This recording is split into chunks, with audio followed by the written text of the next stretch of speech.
I understand we're seeing, multiple offers again, bidding wars again. Is that true? You're like stealing my thunder, Tego. So yes, it is true. Hey, I just lobbed that softball up. Yeah, right.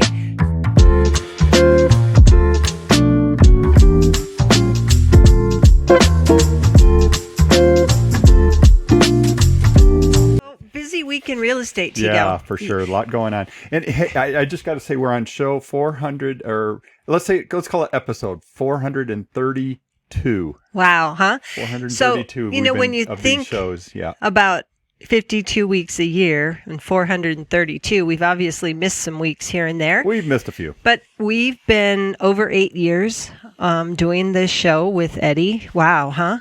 No wonder you're so smart with all your stats. Yeah, well, Tego.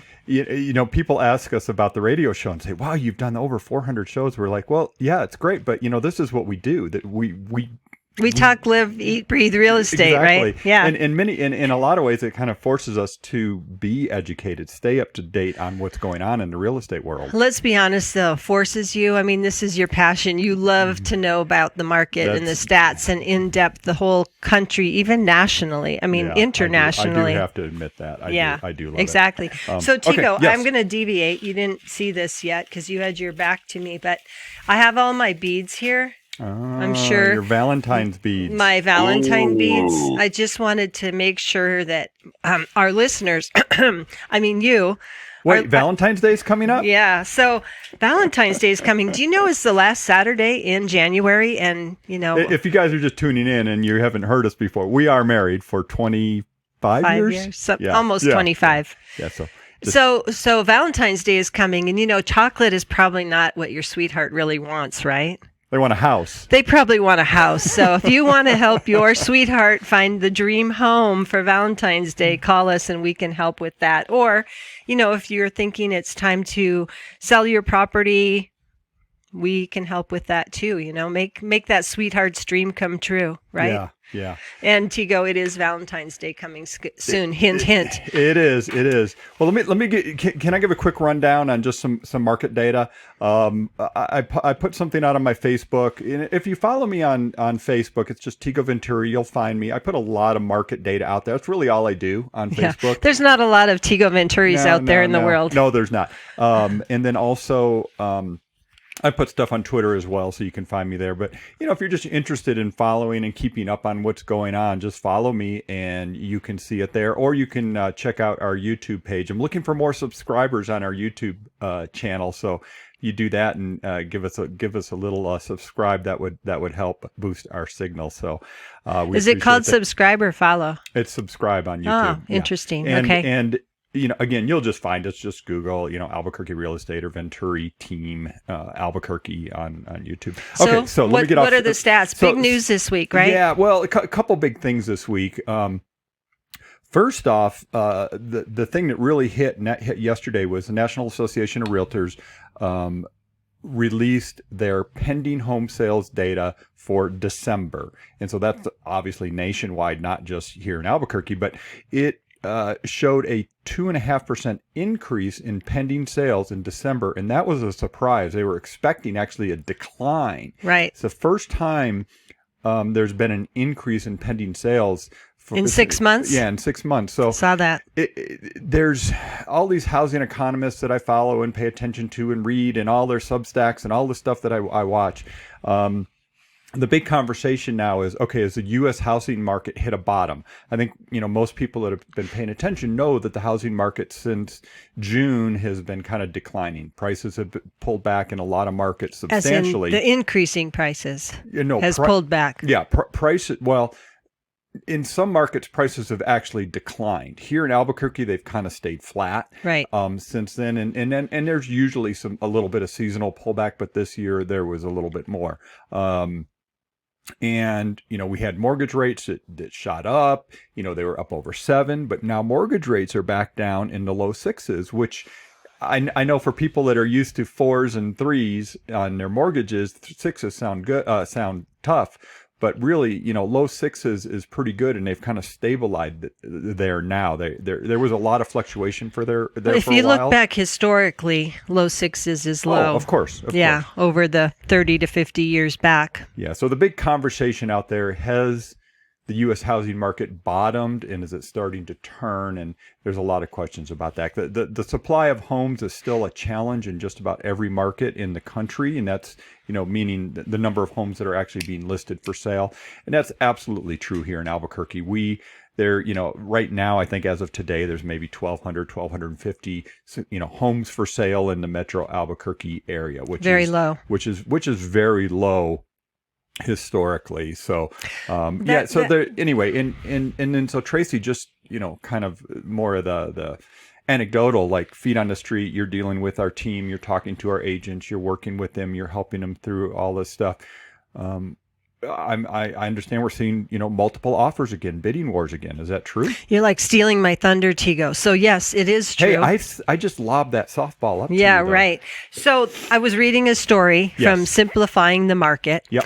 And they were talking about the spring selling season and why it might make sense to move before spring. And all of the things that we're seeing here are what this story is talking let's about, hear it. right? So it's saying, spring is usually the busiest season for home buying and selling. For New Mexico here in our area, we know that's usually March, April, May. We really start heating up in March when it starts getting warm out, right? And people are going, well, the kids are out of school in May. I need to start now, kind of planning if that's what they're timing around. But we're seeing sort of since the first of the year, it feels like spring has sprung for buyers to me. We are seeing the gem houses on the market getting multiple offers. We had one this week where we had a buyer and they were competing with 15 other offers on a house. We know the gems, the homes that are compelling to people, that are priced right for the location and condition. We know even during the fall selling season, the winter season, those houses were still hot, right? If they're right for the market. We were still seeing competition, but in the last 2 weeks, it's gotten a lot busier.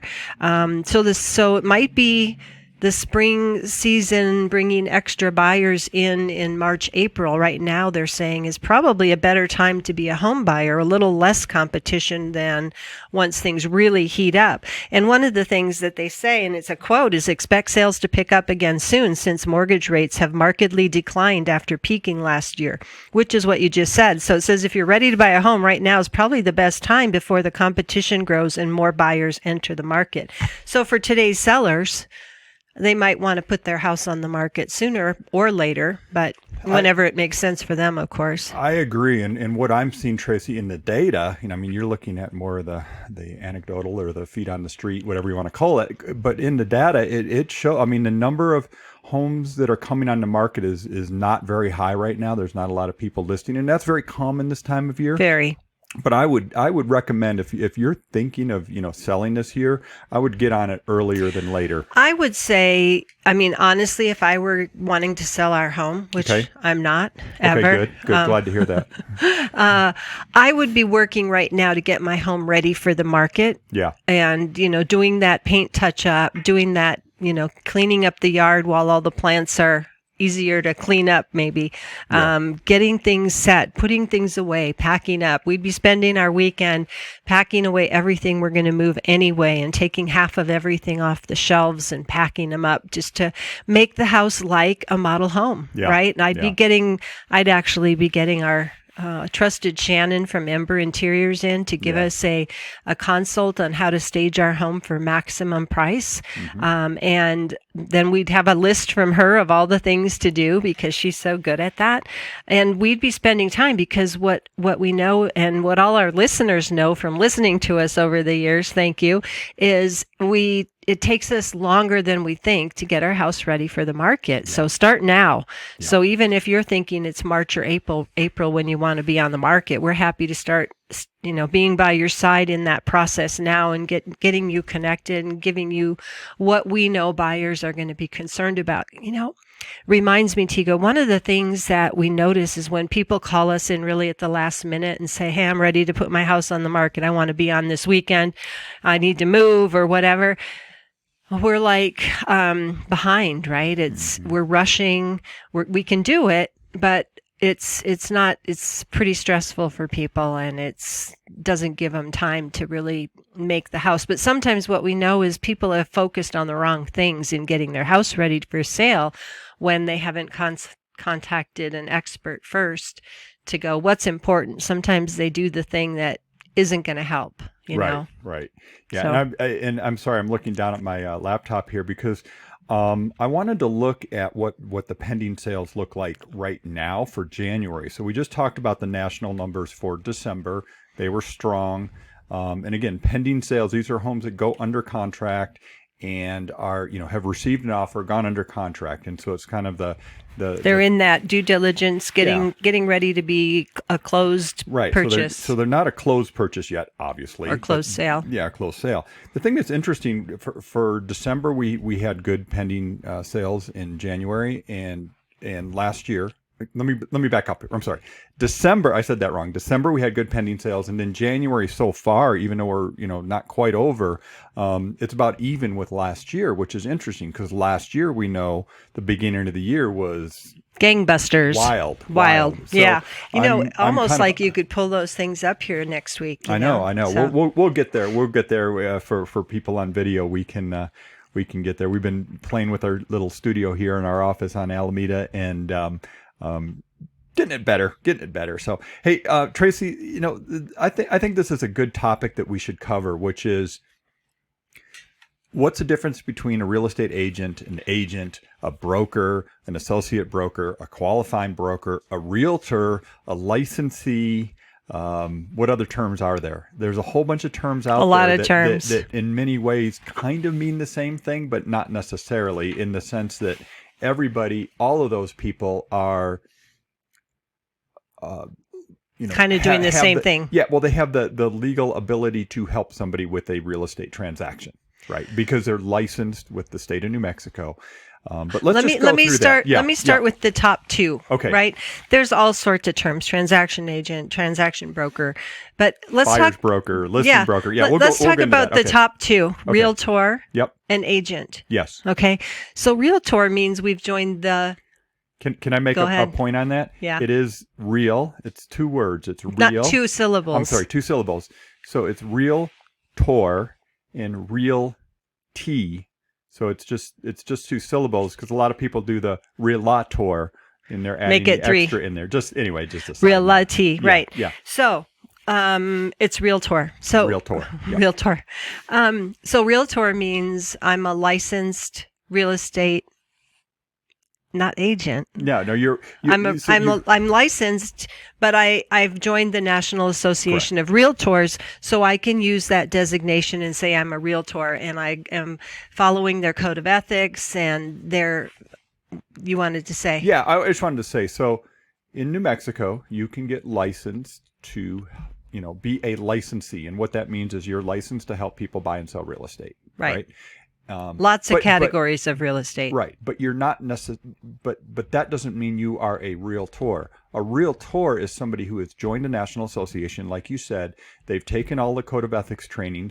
They've agreed to abide by the code of ethics, which is a higher level, a higher standard than what the state license law requires. And just understand that you can be a licensee and you can help people and you're legal and all that stuff in the state. But a realtor, again, it's a higher level of a higher standard of service. Yeah, and you can't join to be a realtor unless you're a licensee, unless you have a valid real estate license, right? So then there's agent. Yes. We always say real estate agent. Well, agent is a hard one because we have such a long history of saying real estate agent. Right. But we don't really do agency, us personally. Maybe some people in the state do. Can I say it this way? Yeah. The term real estate agent is a kind of a generic, like Kleenex, right? Right. Right. It's like, okay, it's not facial tissue. It's Kleenex. It's Kleenex, but it's become a generic term in the sense of a real estate agent. But there is a very specific, very defined legal definition of agency, and that's where it came from.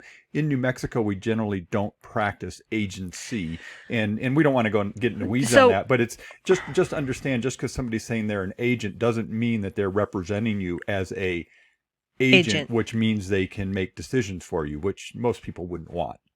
Which is what I usually explain to people. We don't do agency because it basically says if another realtor calls me and says, "Hey, will your client take $300,000 for the house?" if I'm their agent and they've given me permission through agency, I can speak for them, right? And I don't want to speak for them. So that's sort of the difference between some of those terms, right? I think those are the two big ones. Well, the other one is broker. Broker. I think we need to address broker because, okay, what's a broker? Well, it depends on, is there a word before or after broker? Define that, yeah. So qualifying broker is in New Mexico, and it's different. Yeah, and I think in all we need states. to clarify that. New Mexico is very specific. We use the word qualifying broker in our market here. And qualifying broker is the realtor that's in charge of all the people in that office, right? Yeah. Responsible for all the other licensees. They're the one that's responsible for them. They're the ones that, yeah. Yeah, and so that's generally called the broker, meaning like the managing person. In other states, they call it the managing broker or the responsible party, responsible broker, or different things like that. But in New Mexico, it's called qualifying broker. Then there's associate broker. Right. So I'm an associate broker under a qualifying broker. Correct. What's interesting is I think a lot of people, when we're explaining this to our clients, we can relate it to like the legal profession. There's the managing broker of a law office, or there's, the managing partner of a law office. And that makes sense. They go, oh yeah. I mean, we all used to watch Law and Order and all those other legal shows. I don't know what they are today. I don't watch them, but I'm sure they all have that same hierarchy. Yeah. And I think the takeaway, I know this is kind of wonky for people, but the takeaway is there are different levels of licensing, but there's over and above that, there's different levels of qualifications and or I'm trying to think of how do we say the realtor thing. Basically, the realtor thing is I've agreed to do something over and above what the license law says, for example. Right. And so there's all these different labels. And just the last thing I want to hit, Tracy, is listing broker versus buyer's broker. And let's just talk about that really quick, because that's more of a term we use internally just to kind of keep track of who's the who are we working realtor with? Or agent that's helping the buyer, and who's the realtor or agent that's helping the seller. And that's pretty much the only difference. And those are a different specialty. And so, realtors, agents, brokers can do all of that, but you really want somebody that understands that part of it. And for an example would be, we specialize in residential real estate, right? We've done thousands of transactions in residential real estate. Somebody came to me and says, hey, I've got this high-rise building I want you to sell. I'd go, I don't want, even. You'd say, if you really need me, I'm going to partner with somebody else to make sure you get the highest level of care, right? Correct. Because, that's part of the code of ethics and the license law is that, you don't help somebody if you don't know what you're doing. And so that's part of the deal and there's so many different specialties. So it's just important to understand that. Yeah. Good stuff, Tego. I think we got too in the weeds on that, but I think it's kind of interesting. I think it's just one of those things.